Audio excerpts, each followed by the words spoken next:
Testing. Testing. Okay. Hi, Papa. How are you? Wonderful. How's your trip to Hawaii been? It was amazing, wonderful, surprising. And there's also a missing element too that, we don't have Juliana with us. Yeah. So I think about that. Tell us about that. Well, the trip was of great anticipation. So that was a good part of it. We're looking forward to it. Expecting to have all of our children here and grandchildren, and we're gonna just see the way you cooperate with each other, work with each other, play with each other. Looking forward to that, and that it didn't happen with Julianne not here. So, well, we are just a little sad that she's not here, but I think we're more sad that she's alone over there, thinking that, she's not part of this. So I'm not feeling bad for us, but I'm feeling bad for her. What would you tell her if you could say something to her right now? She's a really tough girl. She can handle it just fine. And she knows that we're thinking about her. So I would just tell her that we miss you. We're thinking about you, even though you're not here in person. You're here in our mind. What do you think would have been different if she was able to be here with her family? We would have been able to do our extended family picture with Julianne, her husband, and her 2 children. So all of my children and grandchildren would be in one place this year. So I think that would be significant. What is it like for you and Mom when all of your children and grandchildren are in one place? It's wonderful that we can make that happen. And I think it brings joy to everyone, because I think we each want to be in that situation when we're all together again for just a week or a short moment. And it doesn't have to be like a vacation, but it could be, like dinner. One time we can just get together, have dinner together, remember the moment, and then go our way. Similar to the way you 3 and your significant others spent the night together at a club a few weeks ago. Yeah, it's like that. That was a good memory. So you like making memories with your adult children coming together?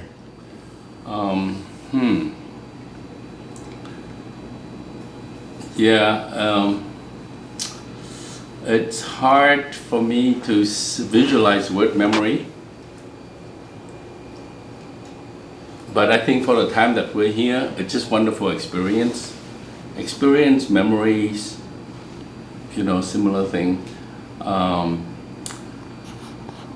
And even if we don't get together, I think just knowing that you guys are there and you're safe and you all are healthy and you get on with your life in a wonderful way, for me, that is very satisfying already.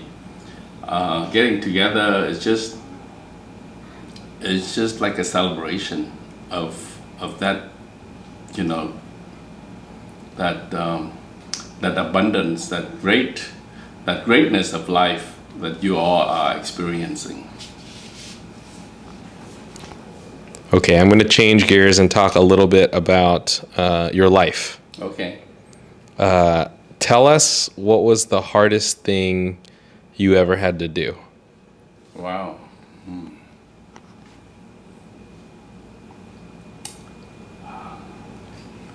Well,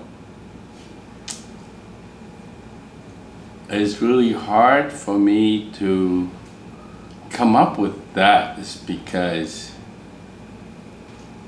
I think my life has been so blessed and so much better than the average that I don't have any. You guys already know I'm very positive about everything, so I don't have any complaints. So it's hard for me to think of hardship. How can I explain that to you a little bit better? I had this conversation with your mom a while back, maybe many years already, and it's just about that I don't remember any kind of extreme pain or difficulty that I experience.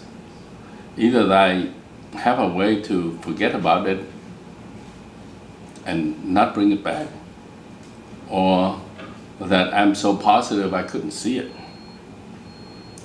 So having said that, I think one thing that I think that I could tell you that maybe in range is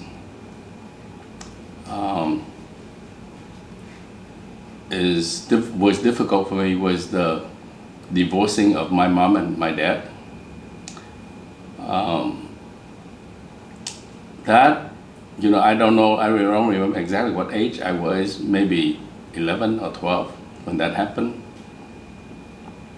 And I remember this, and that when I hear that word, divorce in Vietnamese, that was the first time I heard that word.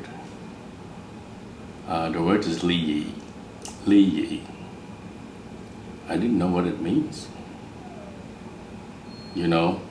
and it came to me from someone else, not from my mom and dad. They didn't tell me. And other people were telling me that my mom and dad were getting divorced. I didn't know what it meant. So basically what it means is that things like that don't happen in Vietnam in 1970 or 68, that time 70, 72. So we don't talk about that. So I think that was, it made me think about that a lot, and I think it took a little bit out of me, but then I probably forgot about it. So it wasn't, after that, it wasn't a big deal, other than that I remember that much that, I'd never heard of this word before. I didn't know what it meant, and it was told to me by someone else. And you were how old? I would say maybe 11 or 12, about that age. And how old were your sisters? I think Thúy was a couple of years younger than me, so she probably was 10, and Cô Trang was 9. Yeah. So I think that I have to give you an answer, so that I think I would pull it up as one. But okay. I don't know that in the grand scheme of things, it was shameful, it was difficult, it's something that happened to our family that never happened, that we didn't know happened to anyone else. But, it's if you compare that with the kind of suffering that people have had to deal with, famine, death, and war, and, survival, and losing parts of your body, that, what I went through was, I think, very mild in comparison. That's the way I saw it. So you said that You're a very positive person. What are some of your positive memories of the place that you grew up in? Oh, okay. So there were many, you know. I I had many positive memories of just going to work in the morning already as a married man with children, and just being so satisfied. Proud is not the word, but satisfied as how things are coming together. You know, how's my family's coming together, and I'm just so pleased and happy about that. The fact that we have structured, we had a church, we have a faith, and we're together as husband and wife, and our children are doing well, healthy, and doing well in school, and just growing up. And I'm just so sometimes I'm just so amazed that I can see ways to deal with issues or problems that I thought is amazing. Is that whenever there's a problem, I just see the steps of how to deal with it. So it never was really a problem because I already have the steps of how to deal with whatever it is, so I remember thinking about that, going to work every morning. That my walk there from home to where I pick up the van pool to go to work, that's 15-minute walk. That's what I think about. Would you say that your life was going according to a plan that you had set out for yourself?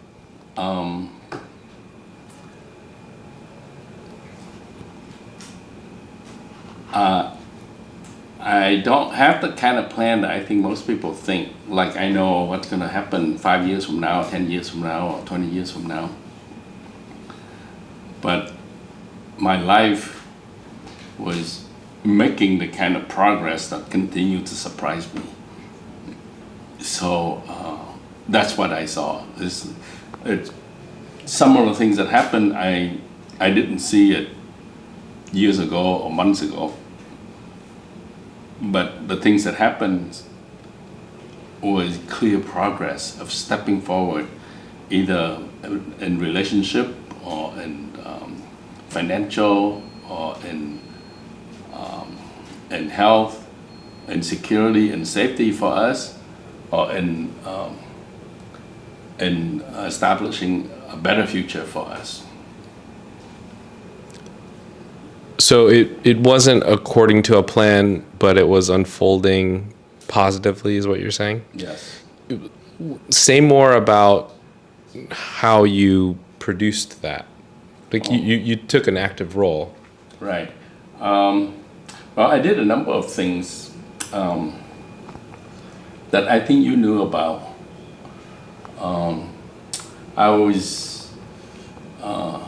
I read a lot that you guys know, and we have a library in our home. And many people probably didn't know this, but I was reading practically a book a week. And I focus on 4 topics that I read. Philosophy, psychology is one. Business, technology and science, and just general self-help type books. I don't read storybook. I just read learning books. That's one thing. And I write a journal. I wrote every day. And after 20 years of writing like that, I ended up with a package of like 10 notebooks. Before I tell you what I write, I would say that I rarely ever go back and look at what I wrote, but I wrote every day. Okay, So I focus on every day writing these things, describing what I did for the day, and learning the language to write in a way that is clear and easy for people to understand. So I write about what I did. I write about what I learned that day, the important facts or things that I learned. I write about what I taught people that day. And I wrote about the difference that I make in what I do and what difference did it make. So I did that. And in the process of reading a lot, learning a lot, and organize my thought every day, it creates significant improvement. And the other thing that I think helped a lot is that I was fearless in taking on new responsibilities that were given to me, even when I didn't know how to do it. Whether or not I'm back, which is our church pastor, asking me to do something for the church, or my work is asking me to do something that I don't know how to do, I would take it on, organize it, and do it. And in the process, I figure out a lot of things, and I see those as opportunities people were giving to me to grow and develop. So I developed my leadership style through church and through work by taking on things that people would challenge me instead of running away from it.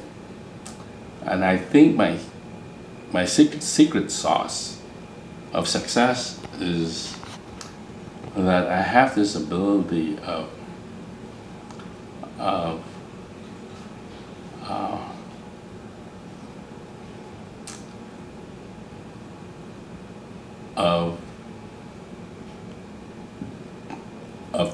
of risking failure and the shame of failing. And I always say, when you fail, when you take on an important role, a leadership role, and you fail, it's a public failure. It's really hard and it's very shameful because everyone knew that you failed. Okay, I finally figured out that I have the ability to take that shame of failure and risk it. And I do have a few failures, okay, and still move on. I think a lot of my friends who couldn't do it is because they are too afraid that they might fail and that they won't take something on. So I think that's kind of the difference, and that's to answer your question, why is it that things are moving forward, is because I'm able to take on the risk of public humiliation when you fail. That's really hard. Okay, so tell me more about the writing. Was that a form of, you said you don't read it, so was that a form of meditation or contemplation? I think I was, language was really hard for me. I think of course, English is a second language. I was awkward with it for many years. It was really hard. And I did that to improve my communications in speaking and in writing. When you children were young, I made the decision that I would just speak English to you at home and focus on English. Just because, number one, I want my children to be really good at the language of the land so that you can be successful. So I want to work on that. And so at the same time, I want to work on myself so that I can give it to you all. So my writing was my effort to improve my communication skill. And that's why I shouldn't say I never go back to look. I rarely go back to look. And the few times that I went back to look, I've always found it amazing what I wrote, I would be going back and look at something I wrote a few years ago, and I found that, oh, wow, I did some good work here. So, and that was satisfying enough, and that I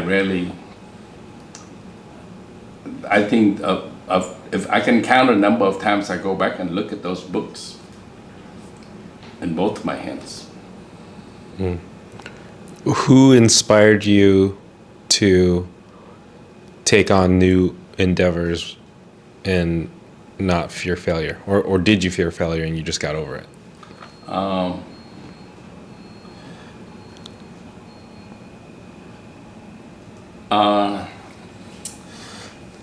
I think it started with ông bác giáo, Lê Công Giáo. Yeah, he's an inspiration as a senior person in our family. And one of the things that I think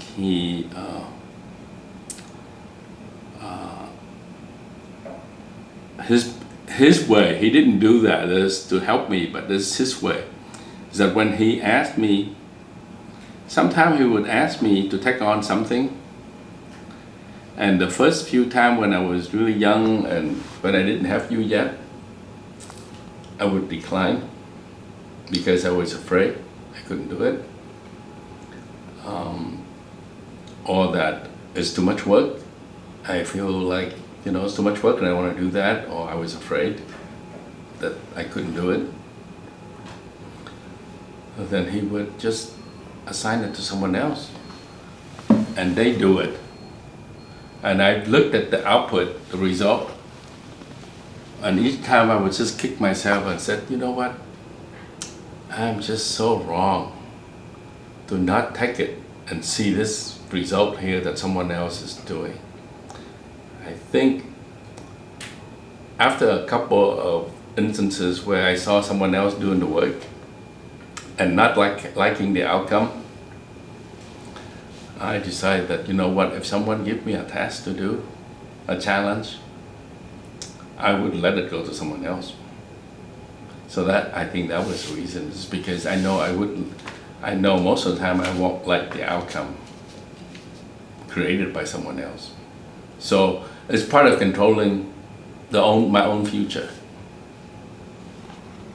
And how did you develop this point of view on failure? Fear of failure or shame of failure? Or of like getting over the shame of failure? It's I think I think it's a character given to me by the gods or by nature, is that I'm so positive that I forget about it. I overcame it. It didn't bother me as much as it bothers some people. So I think I think it's nature.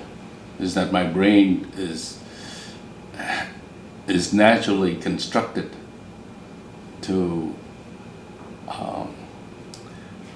not let the negative forces stay too long with me. So Okay. it's kind of a gift. Okay. Mm-hmm. Okay. Tell me about, as your kids, we had a lot of get-togethers with the family that we remember that shaped our childhood. Tell me about your role in creating that environment. Yeah. I think I play a very important leadership role in that, but your mom does much of the work. I think I'm more of the spirit, but your mom is the action and the muscles making it happen. I think I'm just fully aware that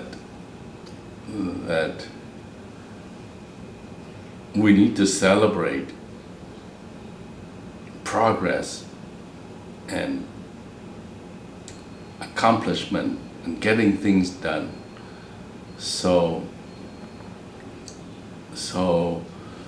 your birthday parties, we probably organize a more special birthday parties for you each than others. In the way that I put together these PowerPoint presentation with pictures and a story of what you do, and at times I would just have you make a speech about the things that you accomplished for that year and report back on that, and use that as an occasion for you to break through, learn some new skills, and also be recognized for the good work, the work that not necessarily good work, but any work that was accomplished, you know. So we make a big thing out of that. But I also have the idea that when I do this, I try to inspire my extended family to do the same for their children. It's because the future and our future is in preparing our children and getting to go from one stage to another. So it's just naturally that when you're done with kindergarten, you go to elementary. You're done with elementary, you go to middle school. When you're done with middle school, you go to high school. And when you're done with high school, you go to college. And I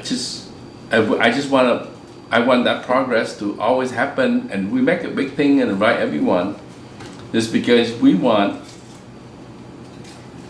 I want my cousins to do the same, you know, and some of them did it. So that's the way I kind of put it up, you know. That's the way I see how we grow that. The fact that we participate in church is the same. I want you guys to see your dad in action. Just because when you see us in action, then you would more likely to do the same. So let me give you some example. Why is it that a certain profession, the children of the people in those professions tend to do the same? And if you ask the question deeply, you're going to see that happens because those children, they see their father doing the work. You know, the work is visible to them. What are those professions? Politicians, pastors, doctors. Because why is it that kids see that? Because family member always ask the family doctor, what's going on with this, how do I do this? So children, they see that dad doctoring for the family at home. They see it. And lawyers, people always ask lawyers, you know, the engineers, you see your father as an engineer. So I know you would see part of me as an engineer, but I participate in church and you come to church because I want you all to see leadership in a group environment. So that is the reason behind that work, is that I want to do that so you can see it. Okay, I'm going to change gears to relationships. Okay. So I want you to tell me your favorite moment from your early time with mom when you first started dating. Well, there are many, so it's hard to say, but I think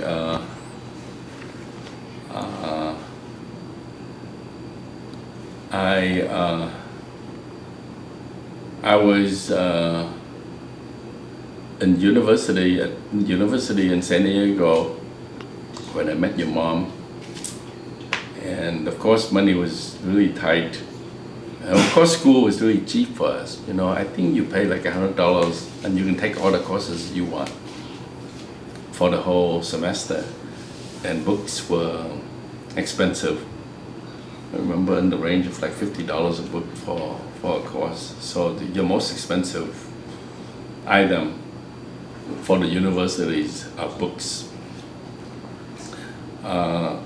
And after I met your mom, I've just doing everything possible to get up to Los Angeles to see her, and you already know how much I value books and learning, right? You guys you saw that, how much I value that. And I was selling my books. After I'm done with the class, I never did that before, but after I met your mom, when I was done with class, I would sell my books to get the money to go to LA. And I would just sit on the bus and I would be reading, learning about the next classes that I'm going to take in the next semester, having sold books from the last semester to go see her. So that was, that's what I remember, okay? And so those were the crazy things that young people do when they infatuated with another person. Okay, tell me about your favorite memory of your youngest child. Okay. Well, I still remember this, is that Matthew had an accident. We were walking, typically most of the days we do go out and walk, and he was maybe 3 or 4 or 5. And most of the time he would just be going ahead of us. And this one time, and he would go on his little skateboard, and we'll be going ahead of us. This time, one time, he was just way ahead of us, and on this a curve to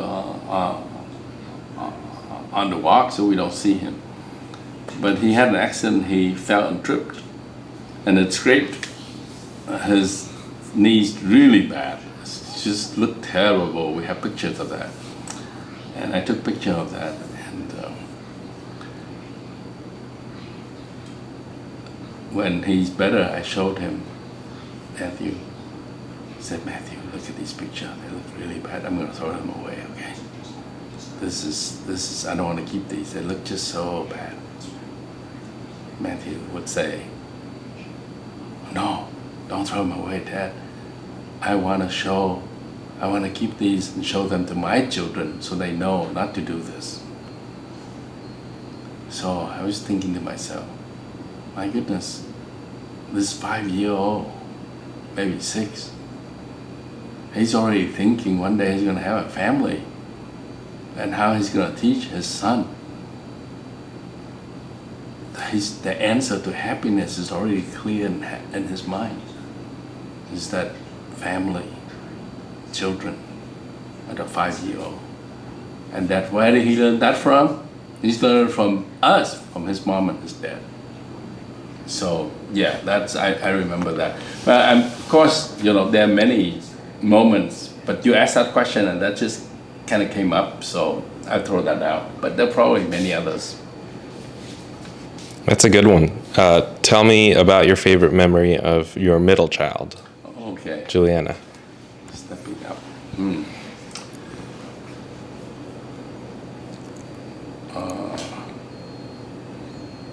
I remember that Juliana was a shy girl.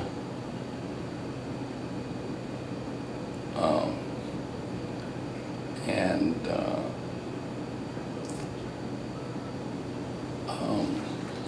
would be not very comfortable with, situation in front of people. But I noticed that she came out of her shell in junior high, in drumline, and then high school, just full-blown bloom. And her leadership came out.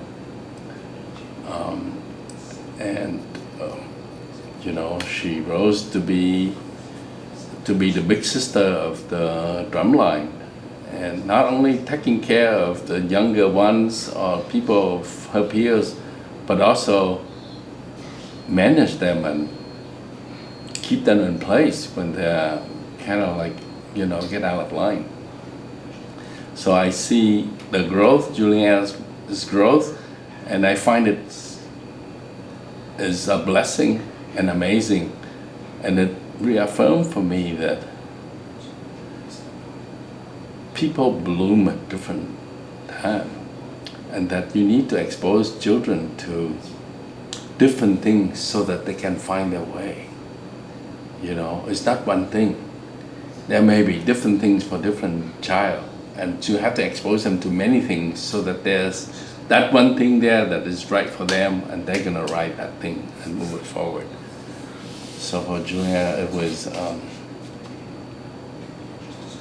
it was music and how she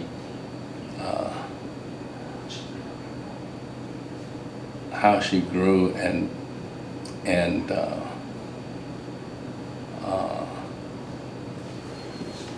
became the leader that she is. Okay, now tell us your favorite memory of your eldest son. Okay. I still remember that when you I think I'm going to start this story. It's I think when we had you, and whenever you have something that hurts you, one of the ways that we comfort you and encourage you is we kiss that. So if you have a scratch on your elbow and it hurts so much, you put a band-aid on and kiss it. Kiss it. So this is like maybe year 1 or 2. So this kissing thing is just stay in your brain. And until maybe you're about 2.5 or something.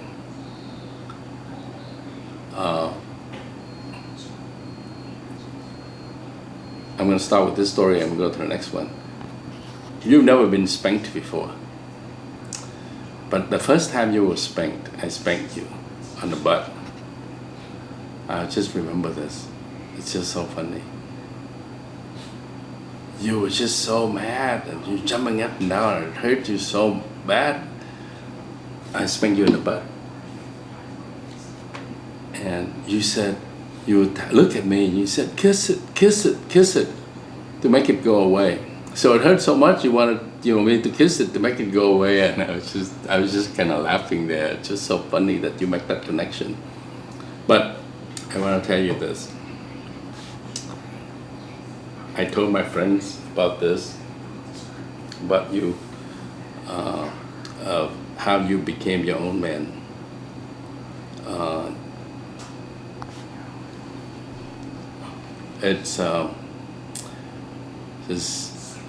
It's when you graduate from UCI. I advise you to, and I even bring, I don't know if you remember this, but I even bring application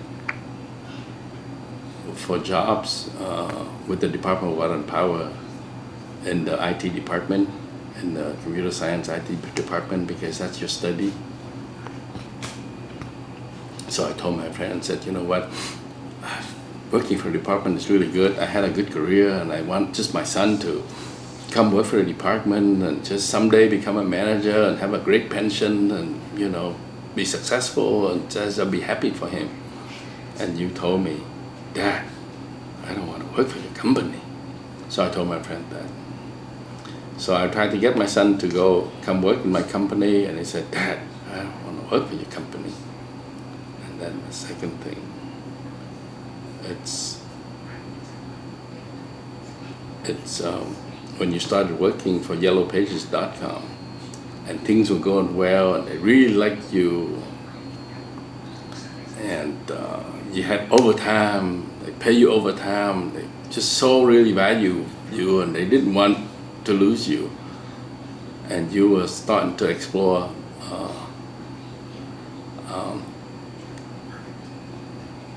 going to San Francisco to work there, and I advise you, no, stay with this company. You're already safe it here. They have 401k. Things are working good. You stay here. You give up. You grow and da. But you didn't listen to me, and you went anyway to go work for that natural language processing company, which I forgot the name. And then, So that's the second advice that I told you. And you decide to do your own way. And then when you're up there working for this natural processing company, and you break off to start your own company, serious business, doing your own thing, and you talk to me about it, I too advise you not to do that. No, stay with the company because it's safe. You have 401k, things will be working great. Don't start something and you're gonna be just tired working for this, working for yourself and doing all this stuff, but you still did it. But then the story ended with you selling that company for $17 million, serious business. That's a great success. So I told my friend, so I gave my son 3 advice. Come work for the department, he didn't listen to me. Don't go to San Francisco, stay here because work here, he didn't listen to me. And don't go off and start your own company. He didn't listen to me, and now he sold us for $17 million, so I stopped giving him advices after that. So that was the story. Okay, that's a good one. I like that story. Okay, I want to end this interview with a fun question. Can you tell us about the last time you laughed so hard you almost peed your pants? Oh. Wow.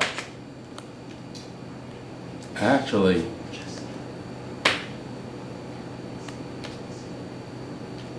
I never actually laughed that hard. Even close to peeing my pants with a laugh or fear. But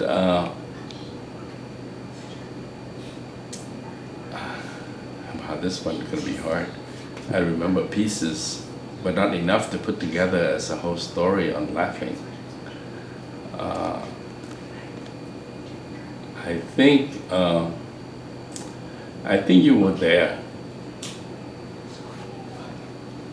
and Uncle Joe, go to his husband, he likes to play with me a lot. And I'm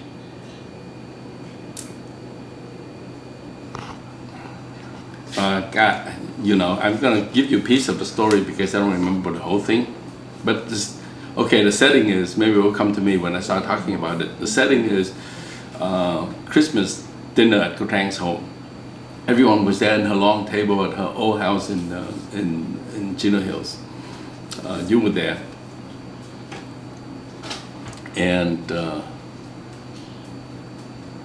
he said something with the intention to pick on me and tease me. And I think I laughed so hard. And in the laugh, it's kind of laughing at him laugh. Okay? Not laughing because it's funny, but laughing at him laugh. And my laugh, I laugh in a way that I want to show him that I'm laughing at him. And I was laughing so hard that I think you all were taken back and shocked, and he was so embarrassed that he thought that I just kind of went over him there on that one. So I remember that one, but I don't remember what he said right now, so I couldn't tell you. But he said something with me as a target. To tease you. To tease me. And I laughed at him, and he somehow felt that, what he was the butt of the joke, and, he's just so embarrassed about it. So, but that was a real laugh. I thought it was really funny what he said. And I remember that is because he got embarrassed of my laugh. Okay, so, and it was just like a really serious, like pounding the table laugh, so people know that you were laughing. You're laughing at that person. So maybe I'll take that question later. I'll think about it and think of something one day, the one time that I laughed so hard. But I remember that was hard laughing. Okay. Well, thanks for doing the interview with us, Dad. Okay. Well, you're welcome. Okay. How long is it? 45 minutes.